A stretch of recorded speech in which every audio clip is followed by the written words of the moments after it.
maybe we're making our crypto to be more influential than it actually is in the grand scheme of the electoral game theory. I know Brian Armstrong tweeted or said something to the effect that if you're anti-crypto in DC, it's like committing seppuku, like it's a suicide, political suicide. This episode is brought to you by Anoma, the universal intent machine introducing a new era of applications where you define the outcomes you want. To stay up to date with Anoma, you can follow them at x.com/Anoma or sign up for the newsletter at anoma.net. Special thanks to Anoma for sponsoring today's episode. Hey everyone, I'm excited to tell you about FBTC, an omni-chain Bitcoin asset being used throughout DeFi today. So far, it's accumulated about $157 million in TVL, making Bitcoin more accessible and useful. Be sure to check out Sparkle, the rewards program where you earn points just by holding FBTC. Get started at fbtc.com/ongoing-campaign.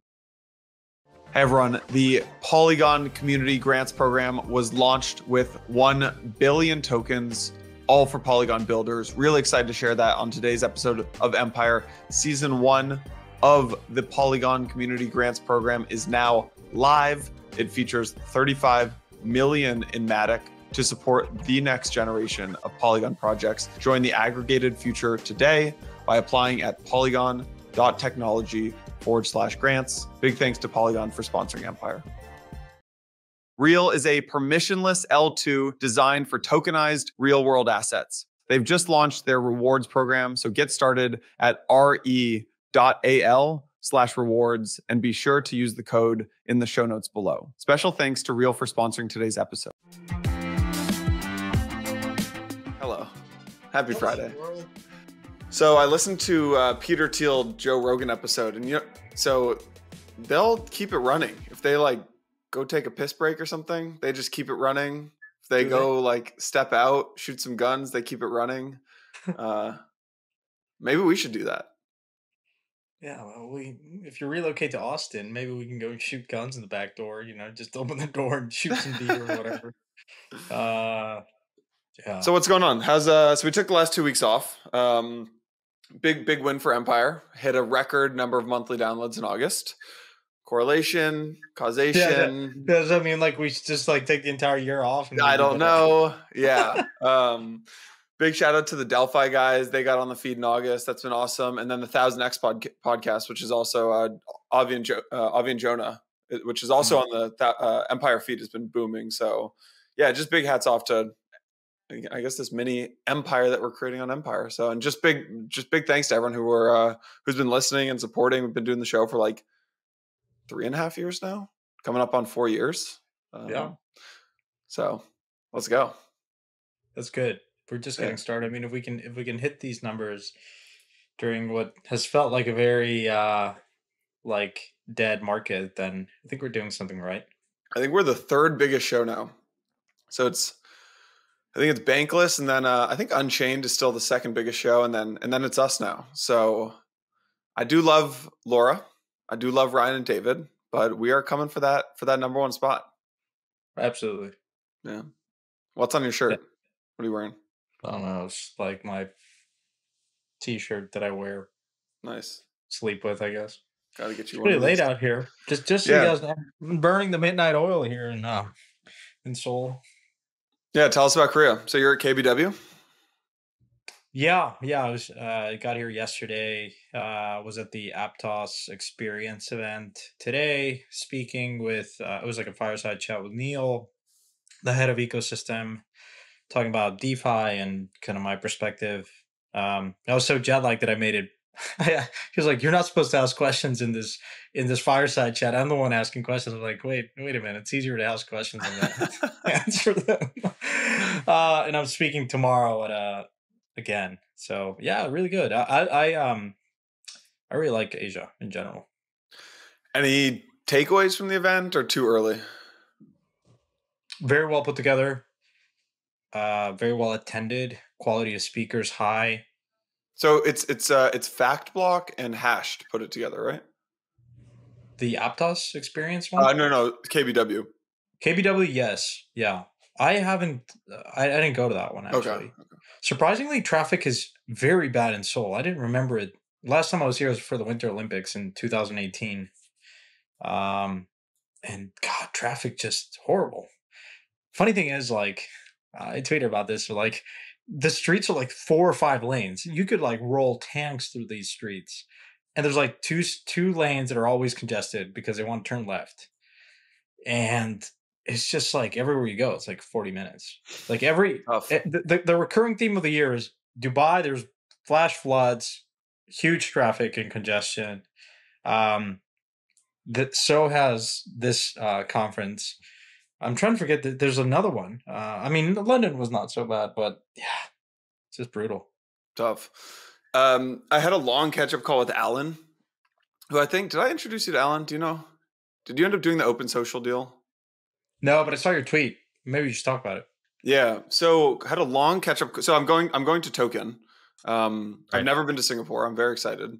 Um, it's my first like work trip, I'd say, to Asia. I'm very excited for that. I've spent time and been to Thailand a couple times and Vietnam and stuff, but I've never spent a long amount of time there for crypto. So I'm just excited to like be boots on the ground, and we're Mhm. thinking a lot at Blockworks about like, there's kind of this untapped market in Asia. Not just obviously Token's done a very good job in KBW, but like more from a media and research and data perspective. Mhm. And so I'm excited to go there. So, anyways, I had a long catch up call with Alan.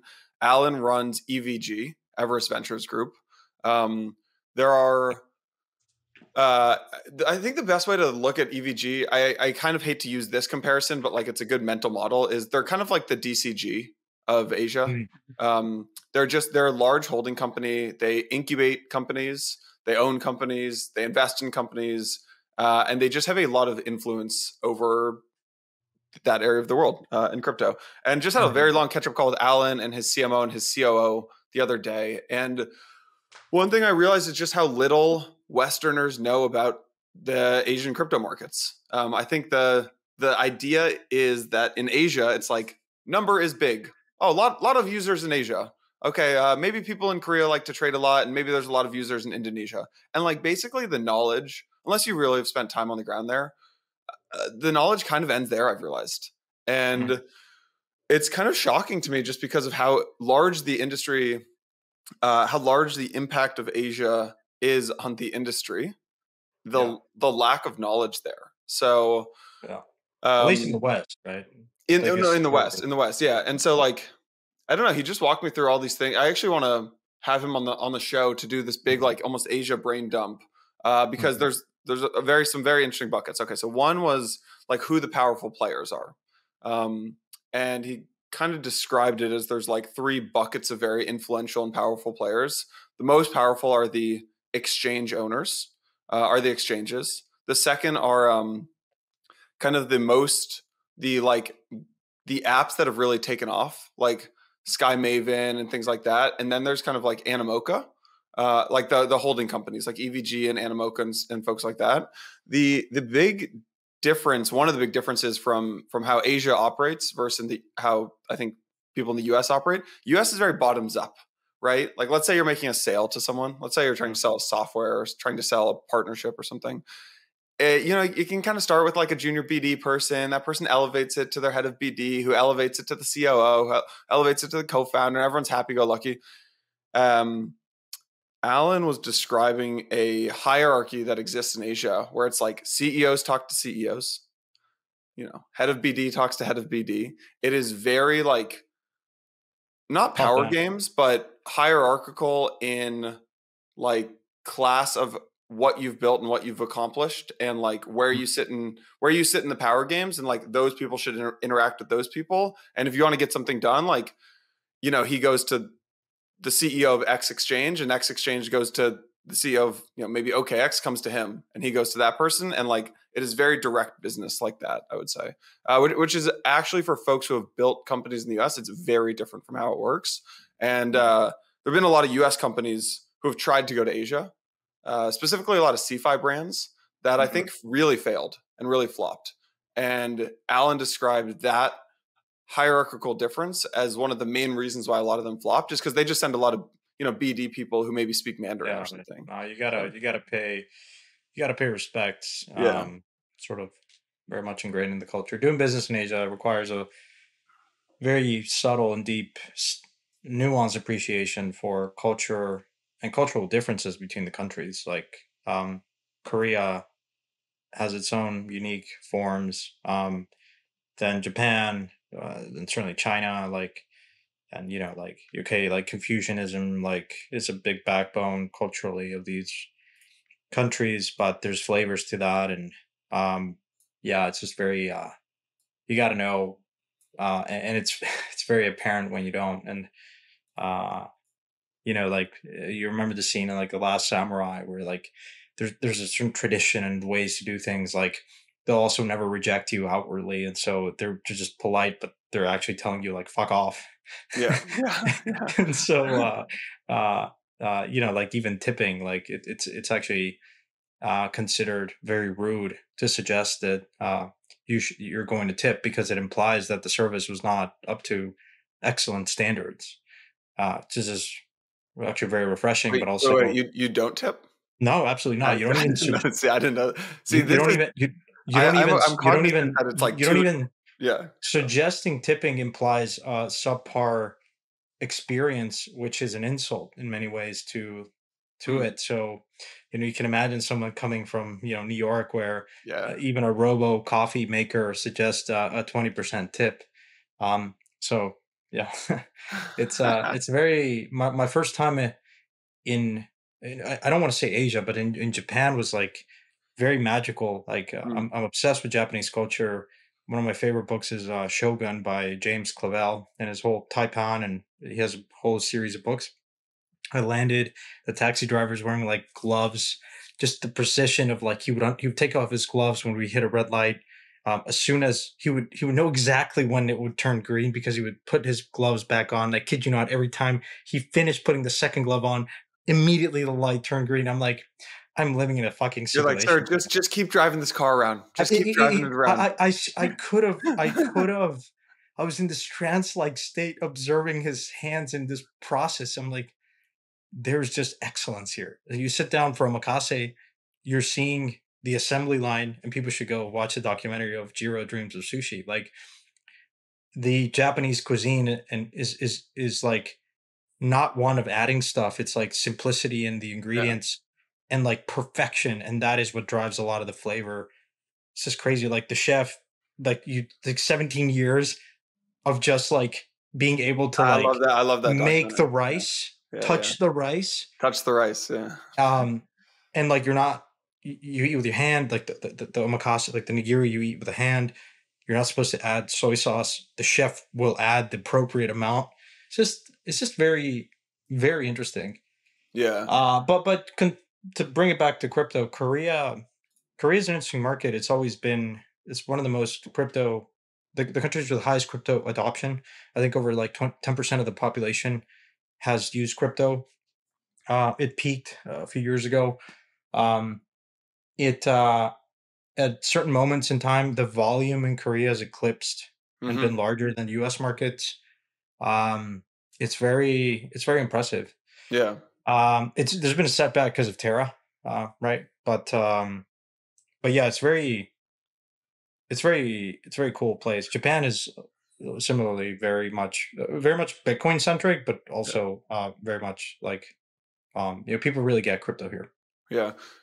The downside of the hierarchical thing that I was saying earlier is that, in a place like Korea, it's very dominated by, in the US, it's like startups versus the incumbents. And everyone's like, yeah, go startups. Although, unless you're maybe the, current administration or whatever, who seem to be very anti-founder for one reason or another. But, it's like in somewhere like Korea, it's like you really need the stamp of approval of a Samsung or a Hyundai or, Mm-hmm. SK or Kia or, LG or POSCO or something like that, right? Mm-hmm. Like it is in the way that like I don't know, from speaking with the guys at Hashed and speaking with I don't know, some of the builders in Korea, it's less about wanting the enterprise connection because of like users. Like I don't know, I think people here, maybe an L1 wants to partner with Nike because they have all the users. There, it's like they just need the almost societal stamp of approval Mm-hmm. because it is very top down. Uh, Yeah. like way of building. Now I do recognize that we're two white guys talking about what it's like to build companies in Asia. So I Yeah. will, I am going to invite Alan Yeah, on, I but mean, yeah, well, at least our perspective. yeah, yeah. But I've made a number of investments in, not so much in Japan, but definitely Korea, Vietnam, Philippines, um, and Malaysia, um, Singapore. One observation, just one of the things I get so excited and inspired being here is, like, I remember in the early 2000s, like when I started my professional career at investment banking, you're covering all the internet giants, what were still growing in the US fairly rapidly. And you started to see the rise of Chinese internet companies. And the Hmm. commentary from people in the West was they're only copying what is working. China historically has been copycat manufacturing, therefore it's copying in tech. And in some respects, it was true for like the likes of Alibaba, the copying Amazon. But then you had this phenomenon called WeChat, which was actually something quite novel and new, where it just became started with messaging. So you could have confused it with WhatsApp, and then it just became the everything app. It was Netflix and Uber and Instacart and Amazon, and everything was bundled into this everything app. And so just today I was just reminded of that. And my theory is, or the way I link it is, like DeFi in many ways attempts to do what WeChat has done in a market like China, or Kakao has done in Korea. Like the point I'm trying to make is it's very integrated. Like payments is natively integrated in whatever it is that you're doing, so you never leave the app. Um, so Mm. it's like the seamless integration of finance within the app, in app, compared to in the West where you're thinking of finance as a standalone product, meaning you're doing something over here, an app. You want to do a payment, like for the most time, you go to another app, you log into your bank account, you input your credit card data, but you have to like think of leaving. And so finance is like the standalone product with apps or Revolut or Venmo or PayPal. Maybe Apple Pay approximates that, but it's nowhere near the integrated, um, how it's so natively integrated in Kakao or WeChat. Um, and so, like, I think when you come to Asia, you truly appreciate how powerful it is to have that native integration, because it just totally removes the friction. People don't even think about finance should be invisible, but it's not in the West. And so I think I don't know if that explains why crypto is just more native and easier to understand for someone in Asia, Mm. and maybe that explains part of the adoption. Um, but I think if you were to survey like 100 people in Korea, for instance, and you were to like tell them, "Hey, get on board to crypto. How easy is it for you?" They would probably say, "I'm interested in this. This doesn't feel as foreign, and it's actually fairly easy to get onboarded." Whereas Mm. if you do the same survey in the US, for instance, they'd be like, "God, this is really difficult. Why do I need this? I don't really understand it. I have Venmo, PayPal, Revolut." Um, but it's one of those things where you have to feel it, you have to experience it, you have to send your first stablecoin transfer, and like do that to really have that aha moment. So that is just a bit of more of a barrier for adoption, I think, in a Mm. place like the US or in Western Europe. Yeah. You ever looked at the top 20 internet companies and where they're located? Asia. So yeah, here I'll pull this up. So 7 of the top 15 are now in China. So for anyone who's listening on Spotify or Apple or something, can't see I'm sharing my screen on YouTube, but Amazon and Google, so Alphabet, Amazon and Alphabet are the top 2. Then it's JD.com, which is in Beijing. China Then it's, based. yeah, in Beijing. Then Meta in San Francisco, obviously. Then it's Alibaba and Tencent. Hmm. Then ByteDance. So 5, 6, and 7 are in Then Meituan. Hangzhou, Shenzhen, and Beijing. Then it's Netflix. This is by revenue, by the way, not market cap. Right. Right. Then it's Netflix. Then it's Meituan. Meituan, Meituan. Meituan, which is Yeah. what big Meituan. e-commerce company too, right? Yeah. Yeah. Yeah. E-commerce company. Then Also based PayPal. in China. Yeah. Then Wildberries. in Moscow, which I know nothing Mhm. about. Yeah. Then Salesforce, then Sunning in Nanjing, then Baidu, Mhm. or then Ozon in Moscow as well, then Baidu. Mhm. And Baidu is like Yeah. the Google, right, of China. Yeah. Yeah. So very interesting. So anyways, so to wrap up the Asia conversation and my chat with Alan, I posted this thing on Twitter, which is the DAUs of the top 3 social protocols. So Open Social. So basically, Farcaster and Lens really dominate the narrative. And I was looking at some like Open Social type investment stuff, and I was like, oh, I wonder what the not Open Social in the name of the company. I was looking at some like decentralized social investment stuff, and I was like, oh, I wonder what that market looks like. And I'm a small investor in this company called Open Social, so I get some updates from them. And what I realized is the narrative is all about Lens and Mhm. Farcaster, at least on my Yeah. crypto Twitter feed. Yeah, totally. Yeah, it's like all Lens and Farcaster. And it feels like kind of like Lens maybe has more of the creators and it's more like soft marketing and fun and playful, and some awesome creators are on there. And Farcaster is more like the intellectuals and like the Ethereum crowd and like crypto natives and stuff. And it's there's another one someone posted about someone in Solana. I'm forgetting the name. DSCVR, which I'd never heard of, but it sounds like a Farcaster for Solana. Mhm. But it turns out, so Lens has 25,000 daily active users. And again, these are Dune metrics. It's very tough to actually figure out like real DAUs and like how many people are Yeah. actually. Yeah. But it's a standard, like standardizing some of the data because a lot of it's from the same person. It's like Lens is 25,000 DAUs, Farcaster 65,000 DAUs, and this company Open Social, run by Alan and Everest Ventures Group, is 110,000 DAUs. And the most interesting thing here, I think, is twofold. One is the dispersion between narrative and users, right? So Farcaster and Lens dominate the conversation, but Open Social has 2 times the users of Farcaster and almost 5 times the user of Lens. But I like nobody talks about Open Social. Nobody really knows Open Social. And the only reason I know them is because I'm a tiny investor. And I've noticed that US crypto media and crypto, like Blockworks included, and crypto Twitter, really rarely covers the founders and companies and communities in Asia, whether that's Singapore, Hong Kong, Japan, South Korea, Vietnam, Indonesia.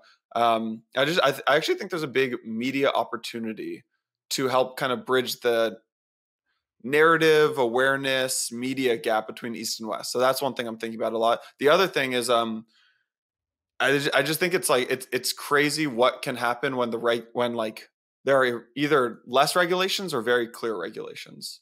And Mhm.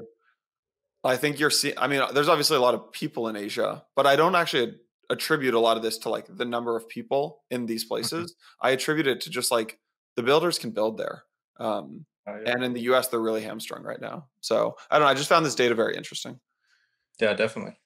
So, Yeah, I mean, certainly, like, I actually got a lot of coverage in the West. It's play to earn movement, and um, I think in terms of adoption, like, yeah, I mean, actually, most of the users came from, the Philippines, Malaysia, Indonesia. It's just, yeah, the probably combination of younger demographic plus more digitally savvy. And for something like guilds, obviously, like the income opportunity is just more like there for these folks. yeah. So, all right. Yeah. What else happened this week? Well, we missed the last couple of weeks, so I hope people Yeah. enjoyed the extra guest Hiatus. episodes. But there are a couple SEC things, right?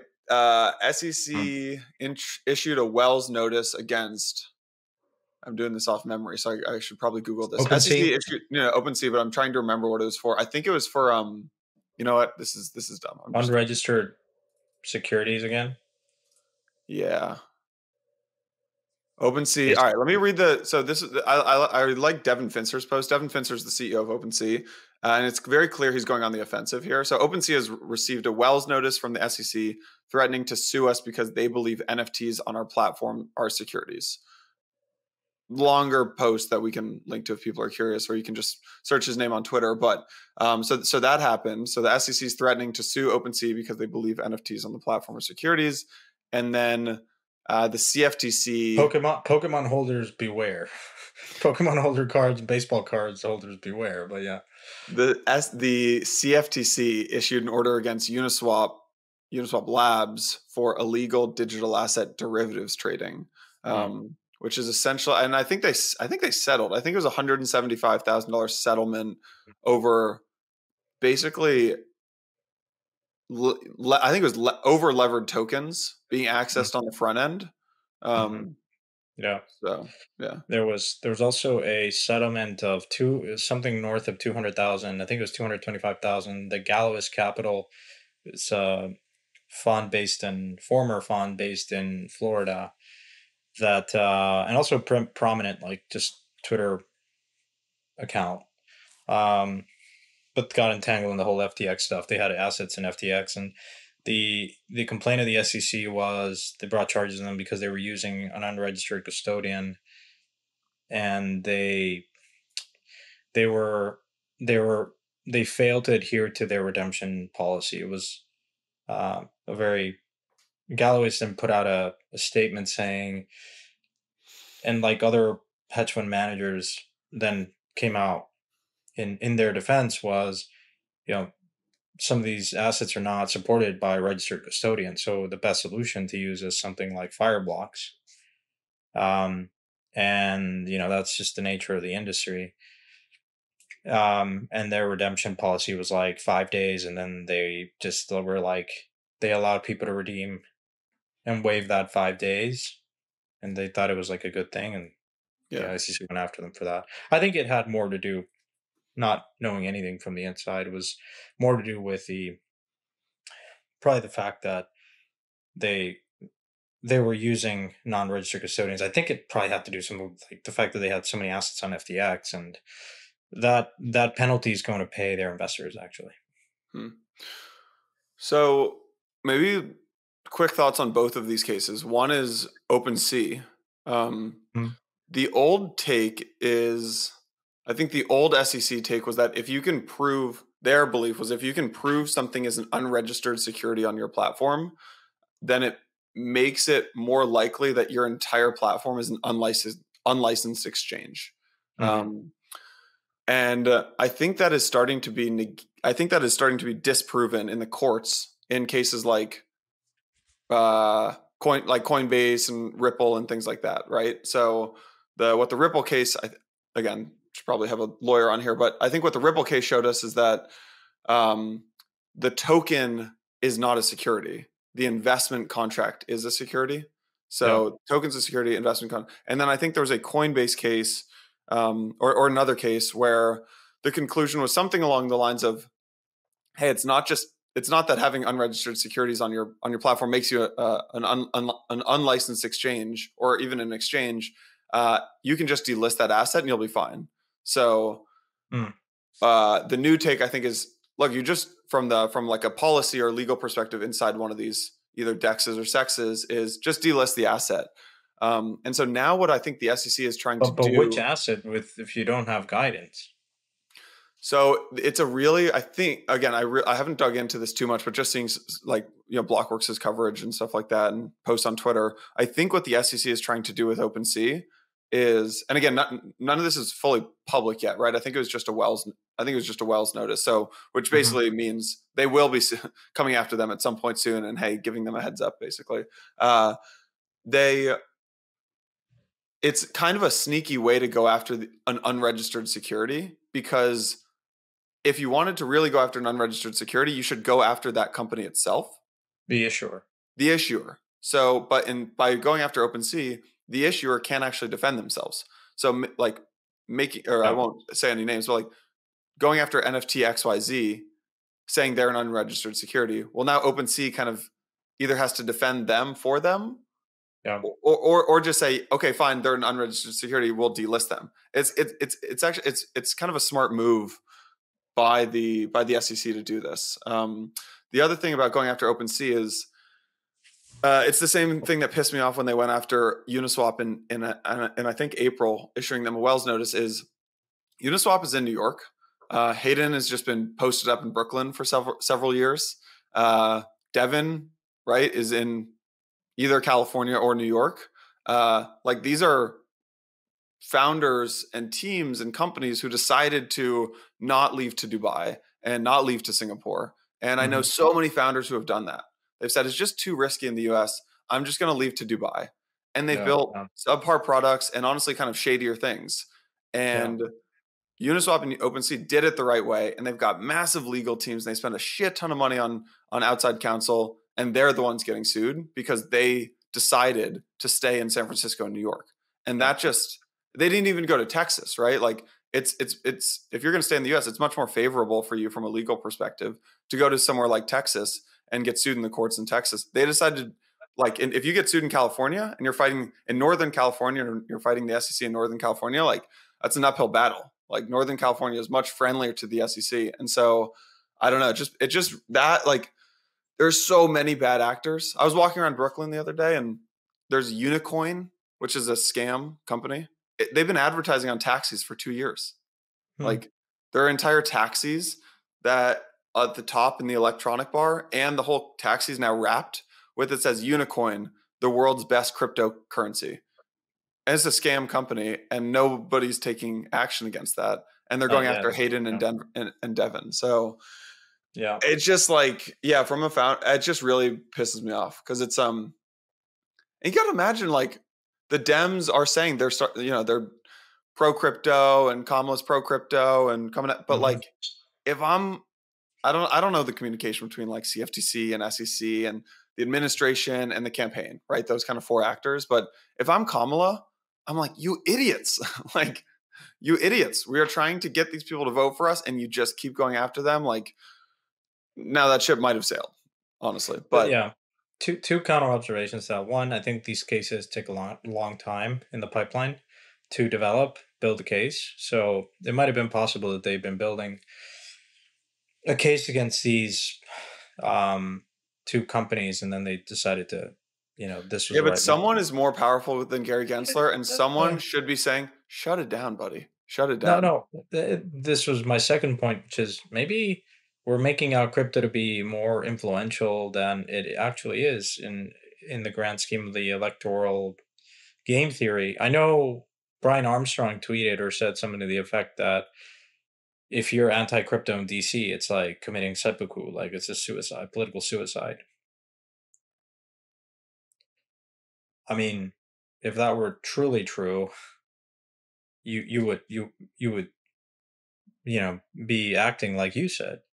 But yeah, no, it's a world of polar Well, opposites. the counter to that is that Trump apparently, obviously has has only intensified his fervor and support for crypto, whereas Kamala has just been silent, and the current administration, which she serves obviously as a vice president, has you know continues continues to be uh, under the same, like it hasn't shifted its stand. So I don't know.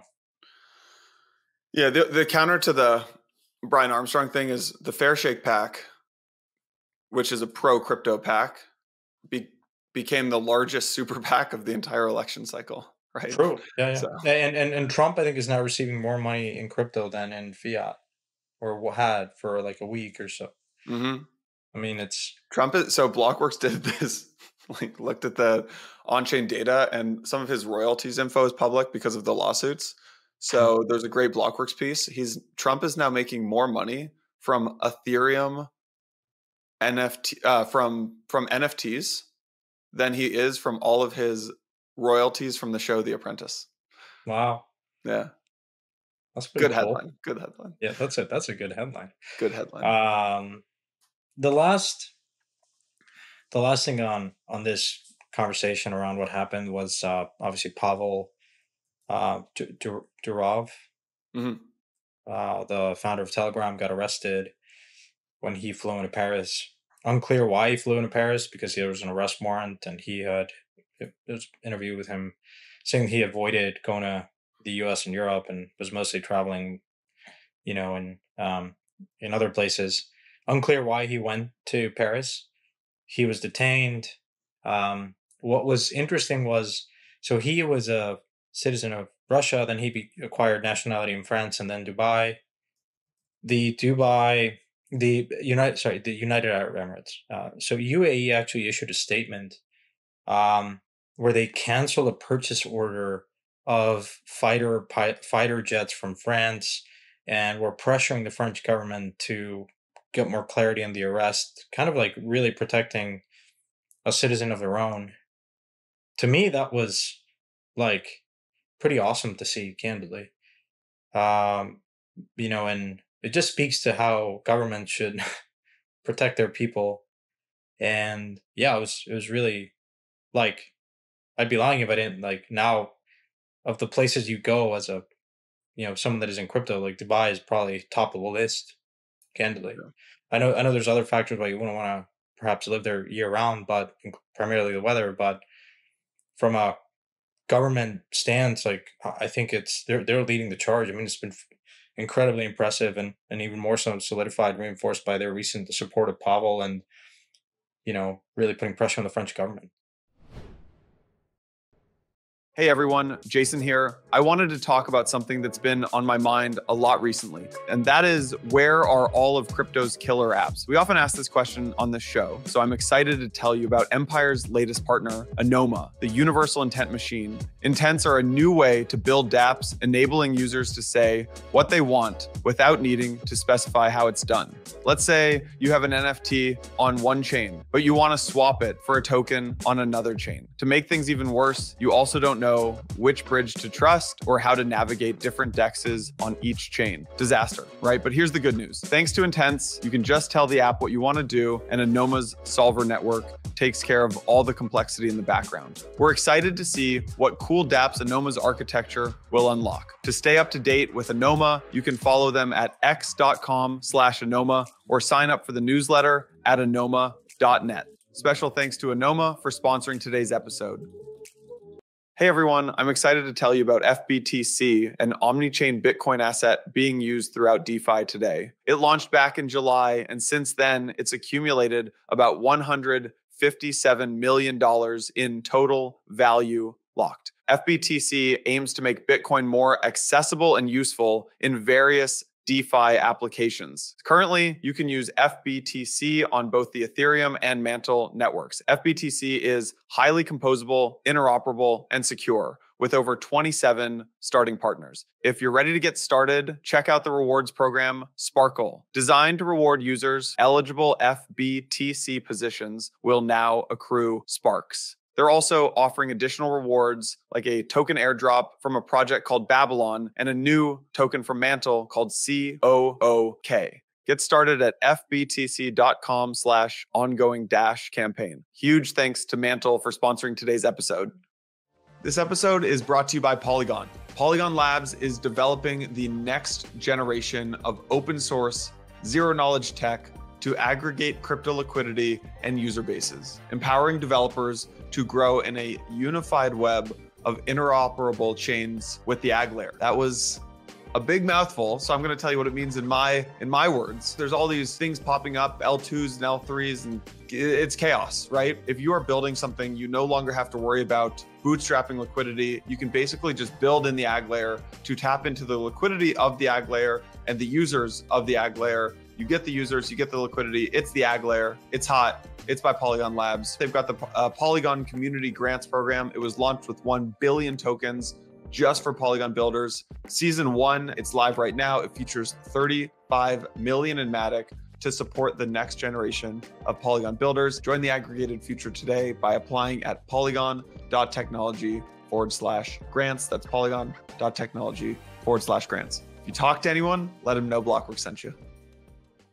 Hey everyone, I wanted to take a second to talk about Re.al, a permissionless L2 for tokenized real-world assets on Arbitrum Orbit. What's really cool about Re.al is that it uses the off-chain yields from RWAs as a sustainable solution for native liquidity incentives. Re.al is also the first L2 where 100% of profits from transaction fees and fees from protocols accrue back to the L2's governance token, RWA. Re.al has just launched their rewards program where 10% of the RWA supply is being given away to early users of the chain. Users can provide concentrated liquidity, trade, borrow, and leverage tokenized real-world assets, including T-bills, real estate, and tokenized basis trades. Just as a quick disclaimer, this is not investment advice or product solicitation and not aimed at US persons. Find out more at re.al/rewards. Special thanks to Re.al for sponsoring today's episode. I always struggle to explain like why I'm excited about crypto and why I think crypto is good for the world. And one of the ways, there are many ways to describe it. There's like the Bitcoin argument. It's like almost like a hedge against chaos. Like you never know. There's the like maybe Chris Dixon way of explaining it, which is like, look, the incumbents just have too much power. And like we need to, this is the best way, like regulation is not the best way to eat away at their power. It's like empowering startups and crypto are the best rails to do that. There's another way to describe it, which is just that censorship resistant applications and ways to transfer value and ways to transfer information don't matter at all until they really matter. And Right. I think people in the US really can't comprehend that. And it's very tough for me to grapple with what that even means because I grew up in the US and I lived in the US my whole life. But there's this Wences Casares like podcast with Laura Shin from maybe 2016 or 2017. That was one of the first podcasts I listened to, and it really just stuck with me. And he just explains how like I think in the US is the hardest place in the world to explain crypto to someone because the government works and our money works, and the companies they have too much power, but they don't abuse the power. And monopolies oftentimes end up helping consumers with lower prices. So it's like the monopolies and the companies work, the government works, and the money works. So it's very hard to explain. This Telegram case with Pavel just reminded me that like you need alternative in a world of overreaching, not just governments, companies, governments, whoever it may be. You really need a way to opt out of that and have censorship resistant platforms. And again, there's actually a Wired piece. Like there's a Wired piece called "The Kremlin Has Entered the Chat," and it focuses on how so there's a lot of like I'd say sympathy posts for Pavel, which is great, and I don't think the French government should be doing what they did. Obviously, there's another side of the argument, which is this Wired article called "The Kremlin Has Entered the Chat," which focuses on how the Russian government has basically increased its surveillance of private communications on Telegram, and it kind of highlights this case of Marina Patsapoulina, I think is their name, which is a Russian opposition activist whose private group chats on Telegram were accessed by Russian authorities. And there's a lot of other kind of examples in this story. And so the thing that is frustrating, so one is it's a reminder that it's important to build censorship resistant platforms. The other thing is it pains me that I don't know who's telling the truth. I don't know if the Russian government has infiltrated Telegram. I don't have a way of seeing that. You either have to listen to this Wired article, or you have to listen to the CEO of the company. Like there's no way to verify it. And I just wish there was a way to openly and publicly verify what the privacy settings of Telegram actually are. And I'm hopeful that building things on crypto rails can help with this. Maybe I'm not smart enough to understand if it's ZK or crypto rails or open ledgers or whatever it is, but I'm very optimistic that like we'll live in a society one day where I could quickly verify what that is. Yeah, end-to-end encryption is like Telegram's not end-to-end encrypted as far as I know, unless you make the chat secret. Yeah. What I do know is that my friends who care about privacy the most refuse to use Telegram. And yeah, but then they were using Signal, and then they stopped using Signal. So what do you do? A lot of them are still like anything with the U.S. government. The U.S. government is all. So I'm at all these chats with folks trying to get them to speak it permissionless. It's all on Signal. Interestingly enough, it's all U.S. government stuff. It's all on Signal. Yeah. You meaning like people that work in the government? Wow, that's crazy. John Deaton just since the Republican nomination. That's crazy. Big Elizabeth Warren Oh, taking on Elizabeth Warren for her Senate seat. Sorry. you mean the government uses Signal? The government uses Signal, not publicly, but like Yeah, anytime you're trying to chat with someone who works in the administration or on yeah, the they even on use the Signal. campaigns, it's all on Signal. Yeah, Yeah, yeah. and they won't Uh, use Telegram, by the way. I think that's for ideological reasons more so than anything. Yeah, that's fair. I That's pure fair. That's conjecture here, but they probably have a backdoor in a Signal. They can control that, whereas they don't necessarily the Telegram. They may not have guarantees. But the working theory is, you get pressured into, like Zuckerberg, actually also relevant. Zuckerberg issued out a communication saying that Meta was pressured into um, censoring posts on during the onset of COVID, pressure by the administration, and he said it's one of his deepest regrets. He wouldn't do it again. So just goes to show that, I mean, I guess if you're the probably the likely reason why Pavel got arrested was that he refused to censor, particularly stuff around child trafficking, pornography, bad stuff like terrorist activity, and so whereas had he complied, they were asking him to comply, and I think he refused to comply Yeah, around ideological reasons of like censorship resistance. And then you have the opposite, right, which is someone like Meta, which complied. Um, so I mean, I think we're living in interesting times, like very Orwellian, like panopticon kind of thing, where there's probably no semblance of privacy. Not if you're using Signal, yeah, not if you're using any type of communication. So, it's just sort of like the state of the world.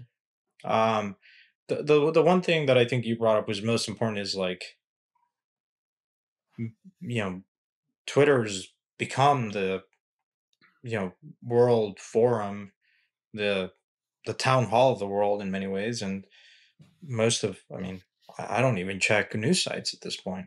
Haven't for ages. Like Twitter is just a place where stuff gets, uh, reported first. There's also a lot of commentary. The community edit notes are really valuable. yeah, I mean, I think what would have happened if we were living in a world where Elon was not at the helm of Twitter or yeah. X? It's it's I mean, it came it's out that that Twitter and the U.S. government yeah, were yeah. So, yeah, um, absolutely. So I think uh, there's always this really delicate, controversial discussion when you talk about censorship resistance and permissionless systems, right? You develop a protocol and it gets used in ways that no one really intended for it to be used for, for evil. And technology in and of itself is neutral, but the implementation of it might not. And how do you grapple with that? How do you sensibly kind of contain it, if you will? You really can't do that in a permissionless system, right? Um, so what's a happy medium? yeah, Where do you draw a line? Who's the arbiter of who's the judge of that? What's fair? What should and shouldn't be censored?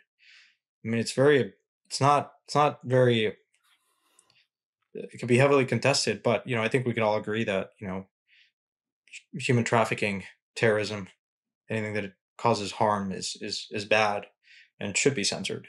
yeah, Um, but maybe there's some far extreme ideological people that say that they're doing that as a response to authoritarianism and yada yada yada and all this crap. But I don't know. It's as a reminder, like all these Nobel Peace Prizes, it was Alfred Nobel who invented dynamite, and he wanted to absolve himself from that pain that he had by creating this. Well, could be used for industrial purposes, ended up being used in war, and so he created the Nobel Foundation. But Yeah, it's the myth of Prometheus, so to speak. He brings fire to the world, and it's not always used for cooking. There's one other case that I feel like hasn't been talked about enough, which is this Binance executive case in Nigeria. Oh, That I just wanted to call out Tigran, crazy. yeah, Take it. Gumbarian. It's a really fucked up thing that's happening, and just people I don't think are talking about it that much. So basically, he's an American. He was the head of, I think, financial compliance at Binance. He has Mhm. been detained in Nigeria for over 6 months.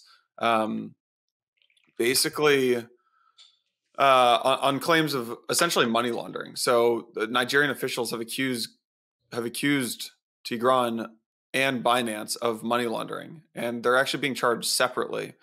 There's a video that the reason I bring this up now is there's a That was video a that video just leak. came out on Twitter that basically got leaked of him going into his trial. He is currently suffering from both pneumonia and a herniated disc, and he can barely walk. And and I mean, you can visibly see him walking on this crutch, and he tries to grab the arm of someone to help him walk, and they won't let him walk. Yeah. They won't help him out, and they won't put him in a wheelchair. And he says this is fucked up. He was told not to help me, pointing at a guard. He says, "Why can't I use my goddamn wheelchair? This is a show. I'm effing innocent." And it's very clear that just looking at him now versus looking at him a couple months ago, like his health condition is rapidly deteriorating.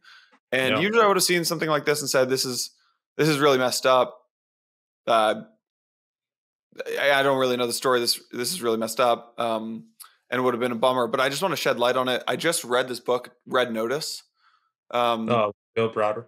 Bill Browder and Hermitage Capital, and really one of really the first like big hedge fund in Russia from an outsider, and and it is a story of building a hedge fund for the first half of the book, and a story of like extreme human rights, um, yeah, just Violation.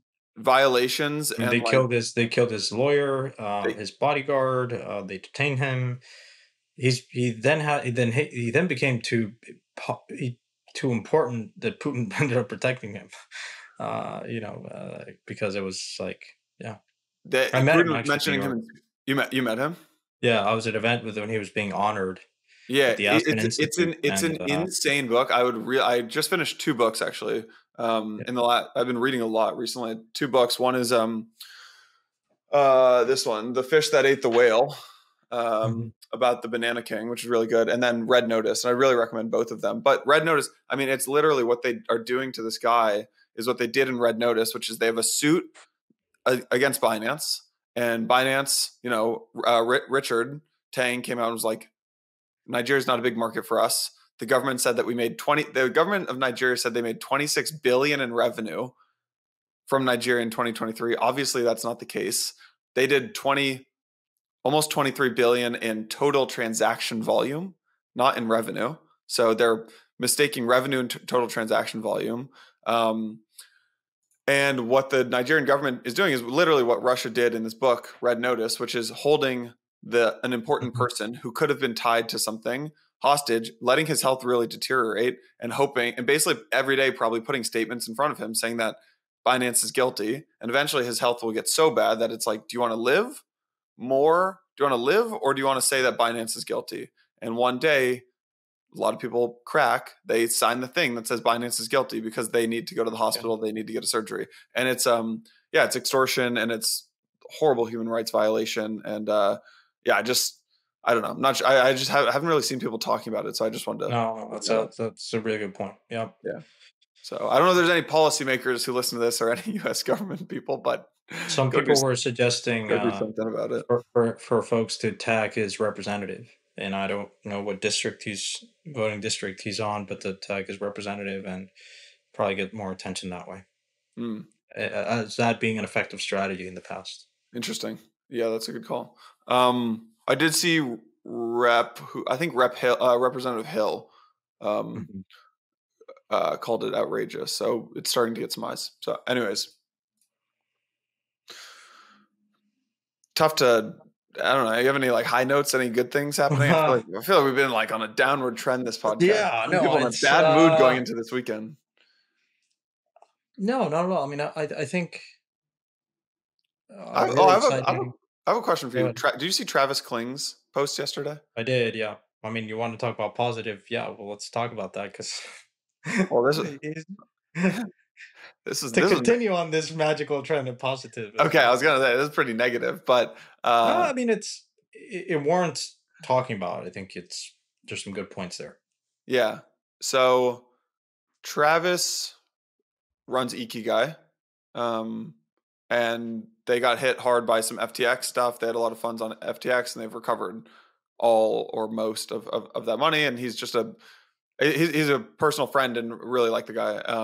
But he tweeted uh, just essentially a long thread, essentially about like quiet quitting in crypto. He said, NFTs are dead. The metaverse is dead. DeFi is not going anywhere. So what are we doing here? Kind of thing.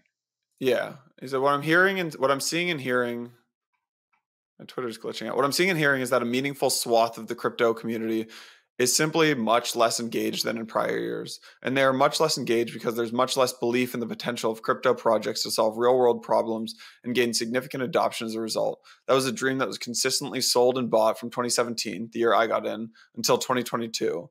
Crypto will solve real world problems and gain significant adoption as a result.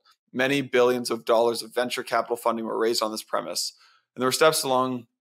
Anyways, we can link to the thread. Very long thread that essentially there are a couple takeaways from it that he drives to in the conclusion, but one of them is just that there's a lot of quiet quitting happening in crypto, and people who got in 2017, the 2015 or 2017 class, who are just like, look, I mean, I still probably got a lot of my net worth in crypto, but like I'm cooked. I'm either burnt Yeah. out or I don't believe in this anymore.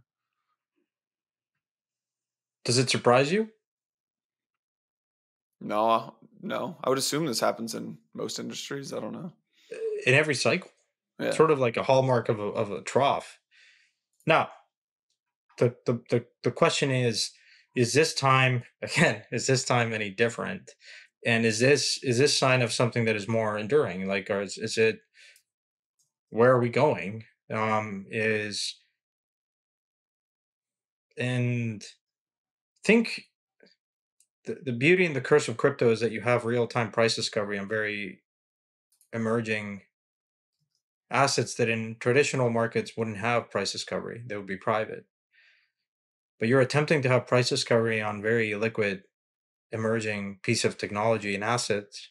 And that presents both an opportunity and a challenge, even though you can drive it through mechanisms like an AMM and novel mechanisms. But it's still, even Bitcoin is still going through this. Is it digital gold? Can it be digital gold? Can it be uncorrelated? Can, is it truly going to work out as a hedge against everything else, like blowing up? But let's go through a series of questions. Do you think that the idea of NFTs, of digital ownership, of creating digital art, or digital scarce assets going away? No, I mean, If you go and talk to artists that have made their livelihood and being able to monetize, not just the big guys, but just small artists that can no longer need to rely on Sotheby's, Christie's, or art galleries in Soho or somewhere to be discovered. Do you think that that's going away? yeah, I don't think. I mean, I don't think. Do I don't you think any of this what, goes away. I don't okay? think you can put this Let, back let, in let me put the it model. easier. Do you think that Larry Fink is going to stop talking about crypto because of the soft quitting and that Travis is talking about? There's two kinds of investors. One that gets really excited when they're soft quitting, and another one that freaks out and says, maybe we're dead. And every cell in your body is telling you as price goes down or does nothing.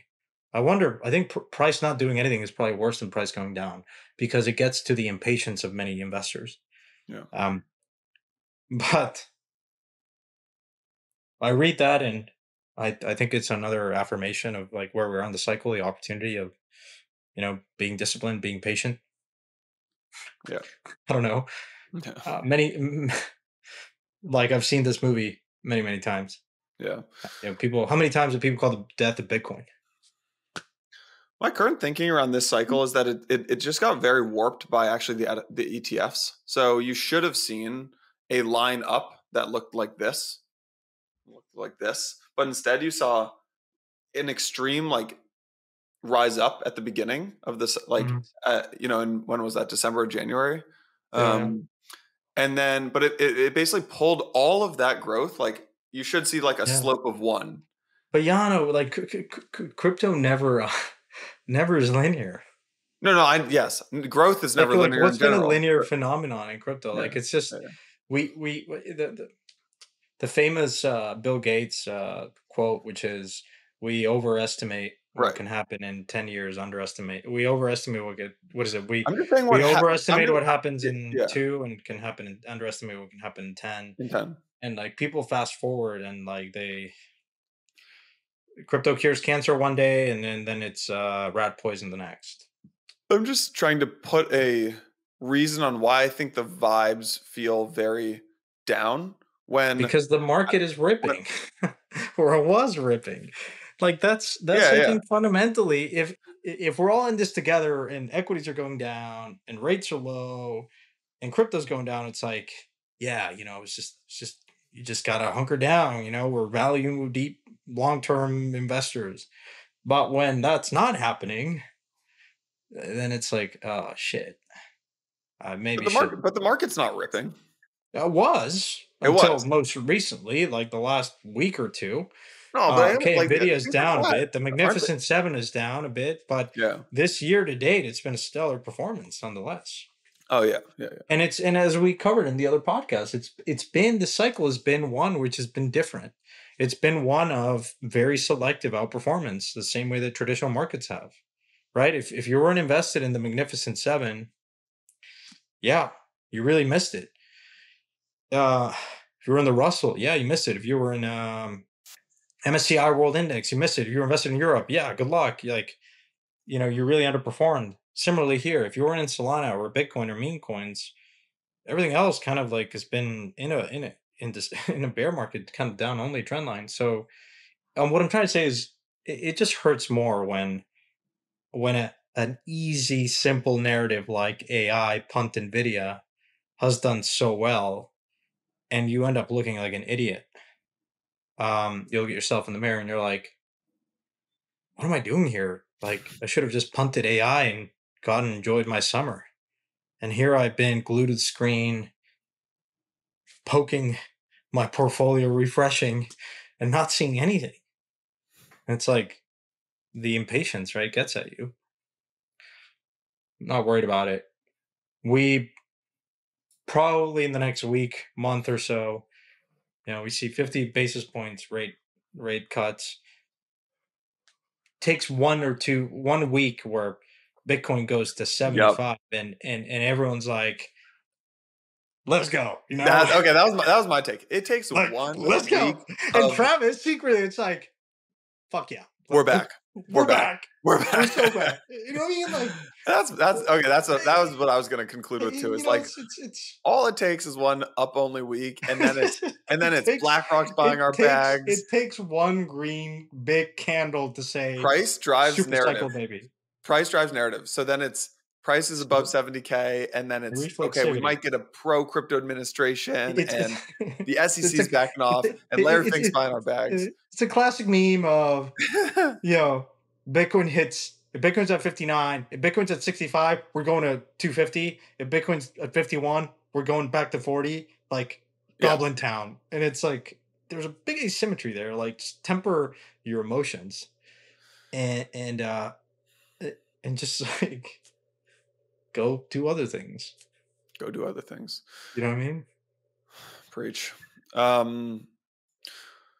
All right, we got some big new speakers. I was supposed to call this out at the beginning of the show, but per usual, I forgot. So come to permissionless. We got some really cool new speakers lined up. We got the most likely the future senator of Utah, Rep. John Nice. Curtis coming in. He's speaking. That's going to be really exciting. Got the commissioner of the CFTC, Caroline Pham. We got Richie Torres, great Oh, Democrat from New York. yeah. We got Dan Moorhead from Pantera Pantera. coming in. We got, speaking of crypto 2017 class, we got Ari Paul from Block Yeah. Tower. We've got global head of crypto at Google coming in, Rich, who's been That great. position still exists. What's the tradition? I don't know. I don't Wait, know. what did you say? Does that position? I'm surprised that position still exists. What acquisition? That position.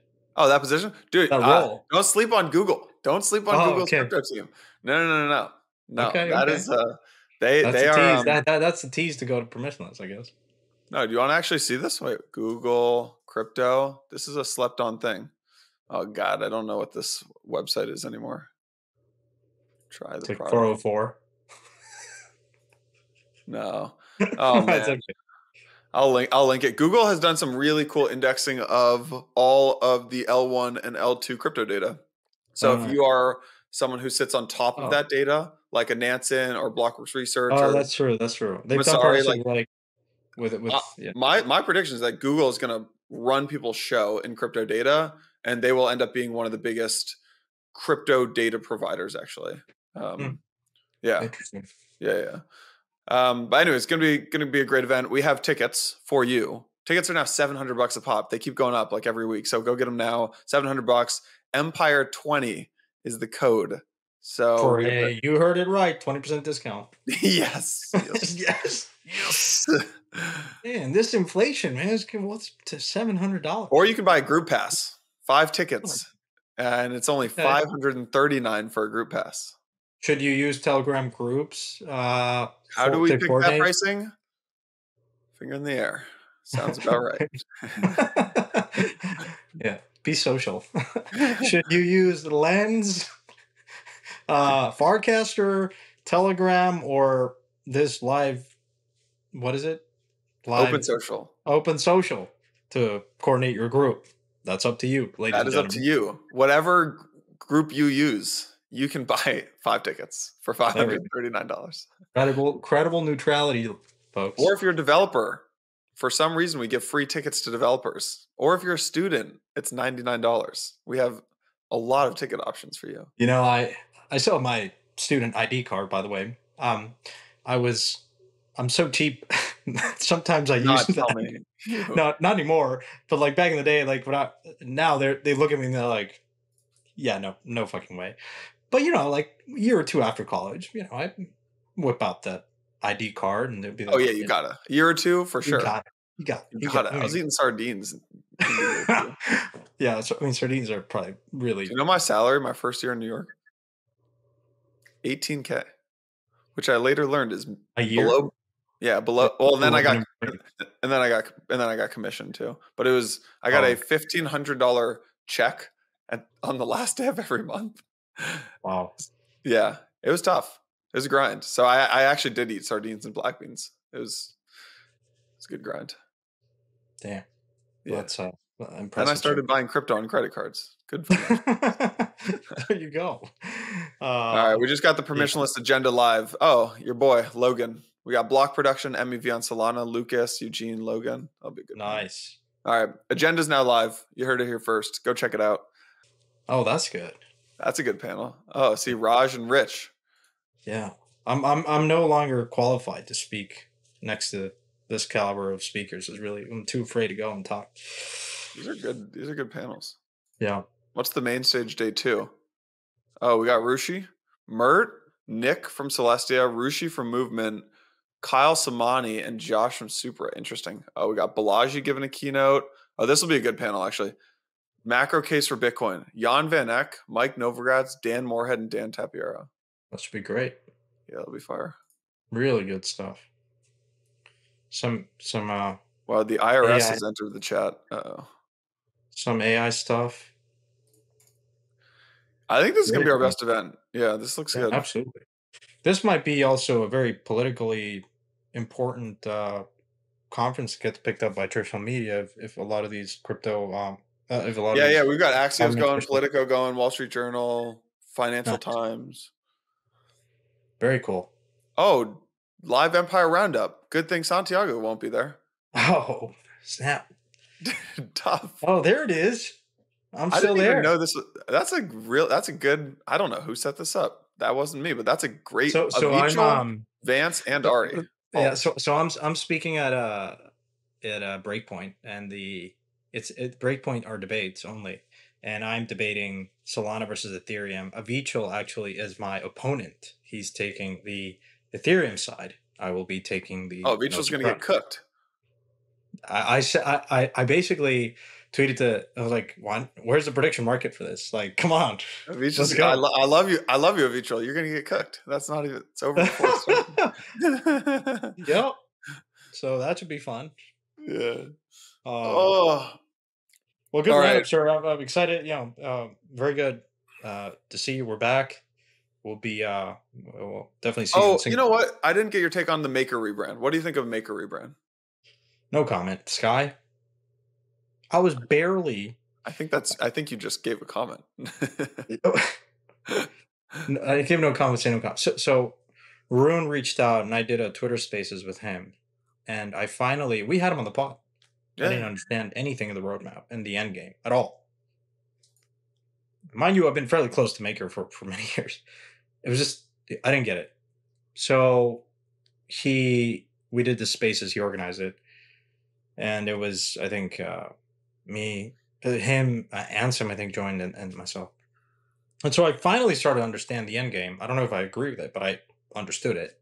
Finally, I think. And then as soon as I was starting to understand it, there's a rebrand. I'm like, okay.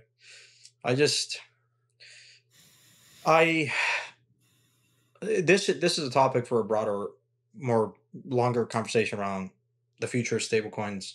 There's now speculation of more people entering the chat, more people entering the game. Stablecoins are highly lucrative. Like you got to look at Tether and say that's a huge opportunity. And so it's just I struggle with DAI's position in the market in not being singularly focused on distribution.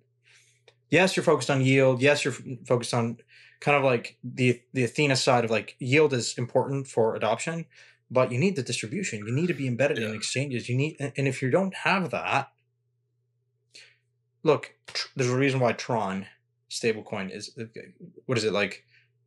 Is it Tether on Tron? That's the most Tether on popular. Tron. Yeah. Tether on Tron is the most widely used stablecoin, and it's super popular in emerging economies, and they just crush the local distribution game like no other. I don't see Maker doing that. Yeah. So I don't know what you as a former delegate think, but like, what do you think about the rebranding and just generally like the position of DAI in the ecosystem? Is it just gonna be capped? I'll talk about the rebrand. I don't like the rebrand. I don't like 9 out of 10 rebrands because it's really hard to build a brand.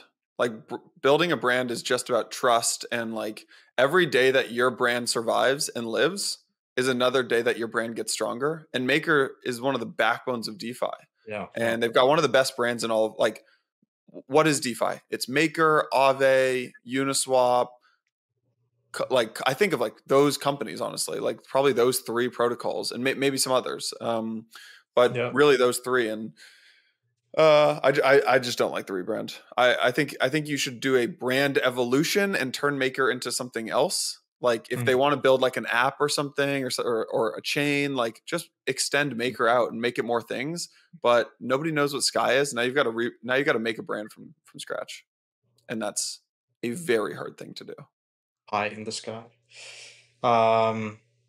Yeah, well said. But I wouldn't bet against Rune. He's an eclectic, but very good builder. I would say very good crypto builder. Well, I want to end it with it's been, as you alluded to, an active summer of reading. I read this fantastic book.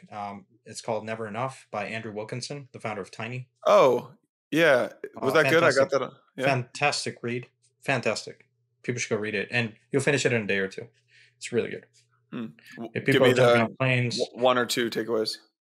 Honestly, it reaffirmed a lot of my my evolution in thinking of like what you're optimizing for, he was incredibly successful, and he just documents his journey from nothing to being a billionaire and all it and the realizations that he came about, and it's just a really good perspective from someone that has made it and then came to terms of what he was optimizing for. Hmm. Um, Very refreshing, He's a modern very, operating. very good storyteller too. For people who Yeah, don't know Andrew, he started yeah. Tiny Lab. They own companies like Aero, and they buy startups like, They're like a or they Berkshire buy actually. companies, Aeropress, MetaLab, Yeah, Dribble, and he's also the co-founder and chairman of WeCommerce, which is they start and incubate and buy and invest in a lot of amazing Shopify businesses. Public company. I think he took it public with Bill Ackman yeah, yeah. actually. It was public. Um, Real, Yeah, but I've got that on my list. I'll get that. yeah. Put it on the top. Read it on Any your like flight. main takeaways for folks who aren't Time going is to read it? time is the most valuable asset. We've time and time again we've talked about it here in this pod.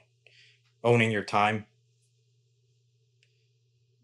is the most important, valuable thing. I think Hmm. you talked about it in a prior pod of like being a time billionaire. Um, and I think that's the most important thing. That liberty of owning your time is the greatest luxury that you can have. Hmm. And sometimes it does not equate to the amount of money that you make. Um, and so being able to share with the people you love, but owning your time is my North Star. Hmm. So there's you ever listen to the Graham Duncan Tim Ferriss episode? No, I don't think so. Okay, so I'd put that as I haven't listened in years, but it's a must listen to episode. It came out in early 2019. Um, we'll try to link it in the show notes, or you can just search like Graham Duncan Tim Ferriss, and basically Graham Duncan's a hedge fund manager. He says he references do you know Tyler Cohen? Yeah, the margin revolution. Yeah, so Tyler Cohen talks about cultural billionaires. And so Graham Duncan basically says something along the lines of, he says, look, I feel like in our culture, we're so obsessed with, as a culture with money, we deify dollar billionaires in a way. Um, and he was thinking about something like, he says, I was thinking about time billionaires that when I see like 20-year-olds, the thought I had was they probably have 2 billion seconds of their life yet, but they aren't relating to themselves as time billionaires. And I was thinking, and this is his quote. He's like, I was thinking about how if you could, what would Rupert Murdoch, who's worth 20 billion and he's 90 years old, what would he pay if he could take the next 5 years of someone's 20-year-old healthy body, mind, etc. For Hmm. that 20-year-old, how would they price it? Um, and Yeah. he said, over time, my pricing has gone completely vertical because the next 5 years, if I were to lose, and the key to this question is that you can't sell the five at the end of your life, you got to sell them right now. He said, I don't know how I'd price it because my Well, kids are at a certain age, they'll never be again. But I don't know that I live every day that way, but I aspire to. So I think his idea of this time billionaire mhm. is Yeah. he's It, trying it's to capture this like cultural billionaire, dollar billionaire. It's time billionaire. There's yeah. also a Tim Urban calendar. He has this concept of a life. I don't know if you ever read the blog Wait But Why by Tim Urban. He Yeah. has this concept of a life calendar, and what he sells it as a poster. Actually, I'd recommend it. What he does, he puts a week. He does a circle for every week. So there's 52 circles on the horizontal, and then Hmm. 90 rows. So you can actually see a 90-year life in weeks right on one poster, and That's a it's a powerful visual. very powerful visual. Yeah. Yeah. So I was with my parents. They visited, and I was just talking to my dad about it, and we're like, "How many more We love skiing. How many more skiing vacations do we have?" My dad's approaching 70s. Yeah. I'm like, and then so for me, it's a no brainer when it's like we go skiing. Let's go ski with my dad. I know I'll never regret that. I maybe have, I don't know, one, two, five, probably no more than 10 good ski trips lined up. So when I think about it, like I invert and I think about it like that, it just gives me so much focus of where I want to Yeah. spend my time. Funny enough, I announced an investment in time.fun, which is trying to is tokenizing time and is trying to bring price discovery into time. And I think it's just going to be the best way. This primitive of time as a valuable instrument, commodity, an asset, I think is an area that I'm really excited to explore. Yeah. And there's Web2 like companies that have been trying to do this, but I think it's going to be interesting how this unfolds and maybe even gets layered into social apps, right? You want to get my attention, you want to get a phone call, but other things, right? And so I think it's it's going to be a fun experiment. Yeah. I'm gonna send you this time calendar post by Tim Urban. The thing that he wrote this one line, I haven't read it in years, that really hit with me is 98% of the time that you've spent with your parents is gone, right? Because you grew up with them every single day. And now, Those rare moments, right? Right. You only, let's say you're 40. You got, Yeah, you see your parents. your parents are 80 or something, or your parents are 70, right? You've got 20 years left with them, and you might see them twice a year and 5 days at a time. Very finite amount of time. So I think about that every day. So great positive note to end on. Value your time. And maybe as an thought experiment this weekend, think about something that you haven't done that you get a lot of value from, whether it's calling your parents, doing that thing that here's the question, and I heard it in a podcast. It's like, everyone always knows who their call would be. If you were to say you got one call, everyone is something that is very top of mind for people. Maybe it's your parents, maybe it's your loved one, or maybe it's something that you've always wanted to do, and call that person that you wanted to get it off your chest. So I don't know, maybe it's worth doing before you're actually put on the hotspot. Yeah, good call to action. There's also one last movie on this time concept called In Time. I think it was Justin Timberlake. I think I've seen that. Yeah. Yeah, from like 10 or 15 years ago. But you've got like time on your wrist, remember? And you pay for things in time. And there's these time billionaires. And it's like, you go to the casino and like you're buying in with chips, you give them time and you get time back. So you're like taking other people's. It's a very interesting concept. And then the really poor people like are always racing to do jobs to get more time, or else they just die if they run out of time. So that's the bull case for technology, is that it will free us up of our time by creating abundance. Sorry. The last thing, and we're this the last of the last. This Gavin Baker episode. Let's end. Okay, on an optimistic note. So I want to talk. There's actually this Gavin Baker episode that he did with Patrick O'Shaughnessy. It's one of the best podcast episodes I've listened to all year. It has nothing to do with crypto. There are some crypto comparisons with. He's talking about investing in apps versus infrastructure, why infrastructure is more exciting from an ROI perspective. There are a lot of similarities to crypto. I think we could have talked for 30 minutes about that. But let's make that the homework episode. People go listen to that. We'll link it. We'll talk about it next pod. But if you want to get optimistic about the future, go listen to Gavin Baker talking with Patrick O'Shaughnessy about full self-driving. So, I mean, Gavin lays it out clear. We have solved climate change, he says. He said to all the 20-year-olds who are don't want to bring kids into this world and crazy pessimistic all the time. Like, I don't know, a lot of Gen Z people are like crazy pessimistic and like, refuse to bring. Yeah. And I think there's a correlation with that sometimes, but he's like, we have solved it. We are compounding at 11% a year. It is like, I don't know, just go listen to this episode. It's very good. Yeah. Thank you for sharing that. I had immediate response to it and I loved it. Yeah. So we'll link it. People listen to it. We'll talk about it next pod. So that's homework for people. I haven't given people homework in a while. Back in September, school's back in session. Get your ass. Hopefully you're rested. Yeah, we got homework, baby. We got homework, baby. Let's go. All right. I have the Blockworks all hands now. I got to jump. I am going to sleep. It's midnight. Nice. Peace, sir. All right. Thanks for watching today's episode. Just wanted to quickly mention that the wait for crypto's killer app wave is nearly over, thanks to today's sponsor, Anoma, the universal intent machine. To stay up to date with Anoma, you can follow them at x.com/Anoma or sign up for the newsletter at anoma.net. Thanks again to Anoma for sponsoring today's episode.